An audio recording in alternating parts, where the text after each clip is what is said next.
देश जब कोरोना काल में लॉकडाउन से जूझ रहा था तो इस देश के सबसे अमीर व्यक्ति, और इस देश के ही नहीं बल्कि एशिया के सबसे अमीर व्यक्ति 90 करोड़ रुपया प्रति घंटा कमाने का काम कर रहे थे। इसी व्यक्ति की कमाई से, लॉकडाउन की कमाई से इस देश के करीब 40 करोड़ श्रमिकों को 5 महीने के लिए गरीबी रेखा से ऊपर रखा जा सकता था। यहां पे यह भी बताना जरूरी है कि यहां इस देश के 100 अरबपति, उनकी लॉकडाउन की कमाई से, माननीय अधिष्ठाता महोदय, 13 करोड़ 80 लाख लोगों को 94,000 रुपए का चेक दिया जा सकता था। लेकिन सरकार अपनी पूंजीवादी विचारधारा से बाज नहीं आ रही। लोकतंत्र का चौथा स्तंभ यानी कि भारतीय मीडिया सत्ता के सौदागरों के गोदी में खेलने का काम कर रही है। हाल में ही एक प्रसिद्ध मीडिया के न्यूज एंकर और ब्रॉडकास्ट ऑडियंस रिसर्च काउंसिल के कर्मचारी के बीच हुए व्हाट्सएप लीक से यह साफ पता चलता है कि किस तरह राष्ट्रीय सुरक्षा के संबंधित गोपनीय सूचनाओं के आदान प्रदान से टीआरपी बढ़ा करके उससे कमाई करने का काम किया जाता है। हाल ही में भारत ग्लोबल हंगर इंडेक्स 2020 की रैंकिंग में 107 देशों की रैंकिंग में भारत 94 स्थान पर है।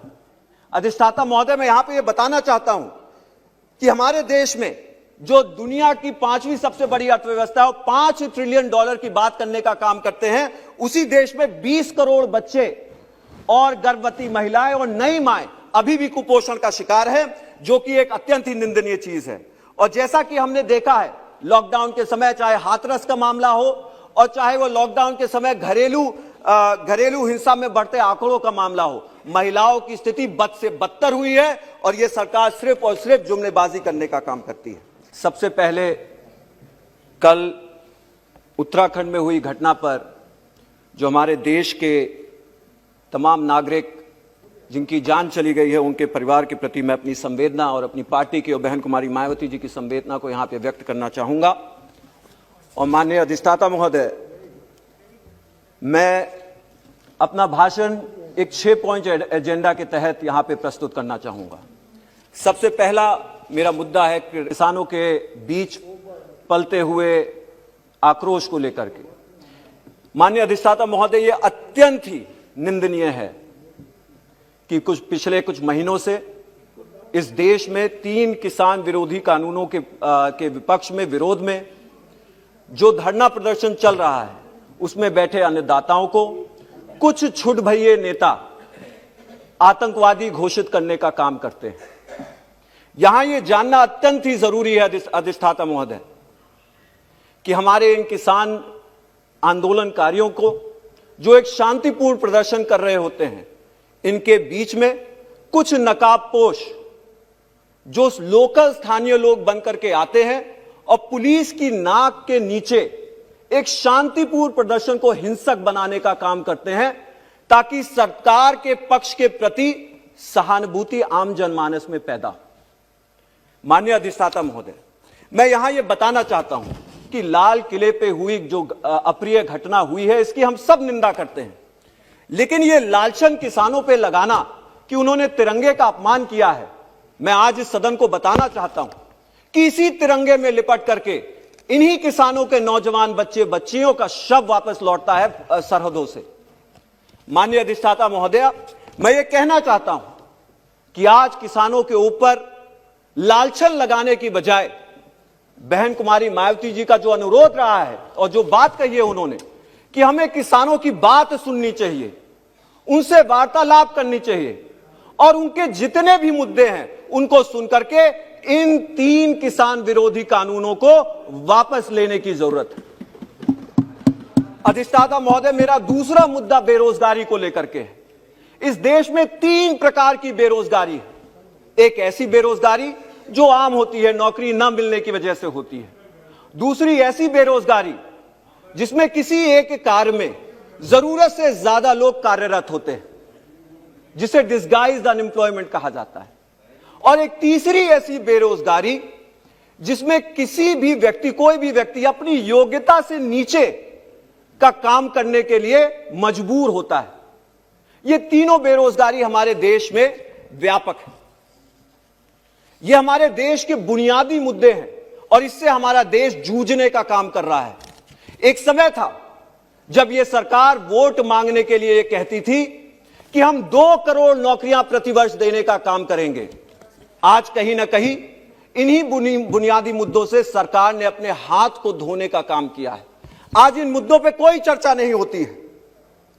माननीय अधिष्ठाता महोदय, मैं आपको यह भी कहना चाहता हूं कि लॉकडाउन के समय बेरोजगारी ने पूरे देश में अपनी जड़ों को मजबूत करने का काम किया है। हमारे देश में ज्यादा 95% श्रमिक असंगठित क्षेत्र में काम करते हैं और इनमें से आधे से ज्यादा यदि 1 हफ्ते तक काम न कर पाए तो वो भुखमरी की कगार पे पहुंच जाते हैं। अधिष्ठाता महोदय, इन श्रमिकों को हमें यह देखना है कि हम किस तरह से बचाने का काम कर सकते हैं। और लॉकडाउन के समय हमने देखा कि किस तरह से लाखों करोड़ों श्रमिक भुखमरी की कगार पे आ गए थे।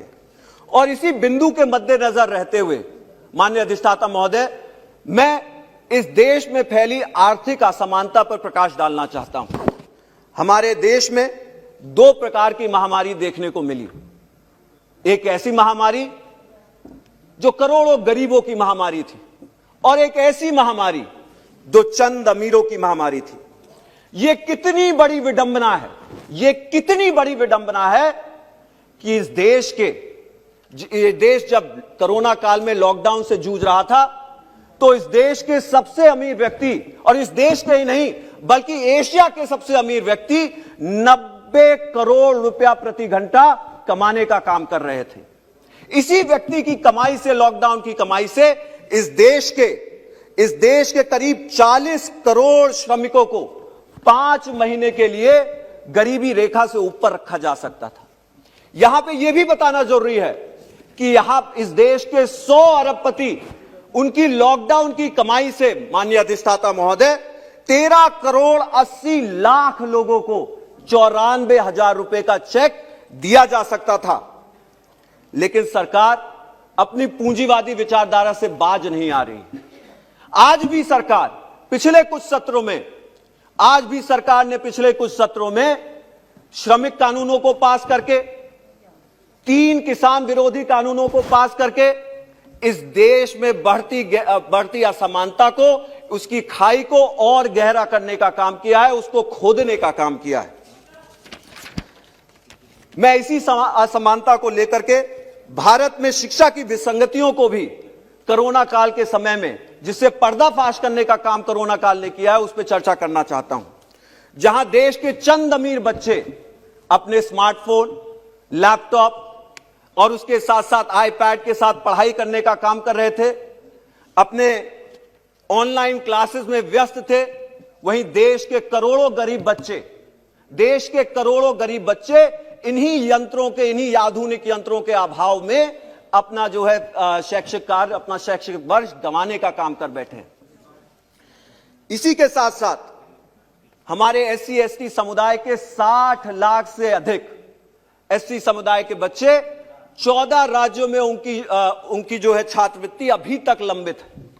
और इसका कारण यह है कि केंद्र सरकार ने इसी योजना के लिए जो निर्धारित राशि तय की थी उसको देना बंद कर दिया है। और मैं ये कहना चाहता हूं कि ये जो विसंगतियां हैं, इनको दूर करने के लिए हमें प्राइवेटाइजेशन की जरूरत नहीं है। इन विसंगतियों को दूर करने के लिए हमें शिक्षा के बुनियादी संस्थान, जो हमारे देश के सरकारी शिक्षा के जो बुनियादी संस्थान है, उनको मजबूत करने की जरूरत है। यहां यह भी उल्लेखनीय है अधिष्ठाता महोदया, सदन को यह भी जानना जरूरी है कि सरकार नारी सशक्तिकरण और महिला बराबरी का नारा तो देती है, लेकिन उसके साथ साथ इसी महामारी ने इस सफेद झूठ पर से पर्दा हटाने का काम किया है।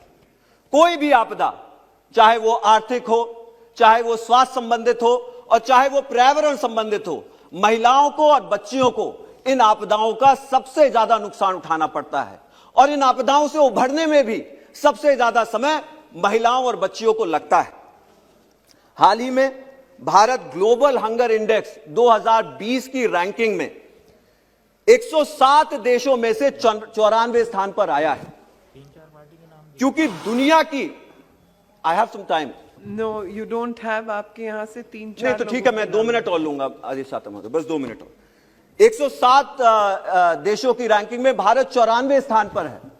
अधिष्ठाता महोदय, मैं यहां पे ये बताना चाहता हूं कि हमारे देश में जो दुनिया की 5वीं सबसे बड़ी अर्थव्यवस्था है, 5 ट्रिलियन डॉलर की बात करने का काम करते हैं, उसी देश में 20 करोड़ बच्चे और गर्भवती महिलाएं और नई माएं अभी भी कुपोषण का शिकार है, जो कि एक अत्यंत ही निंदनीय चीज है।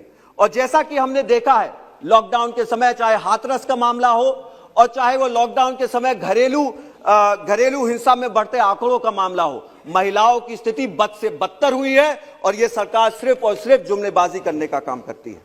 पिछले 6 वर्षों में लोकतंत्र का चौथा स्तंभ यानी कि भारतीय मीडिया सत्ता के सौदागरों के गोदी में खेलने का काम कर रही है।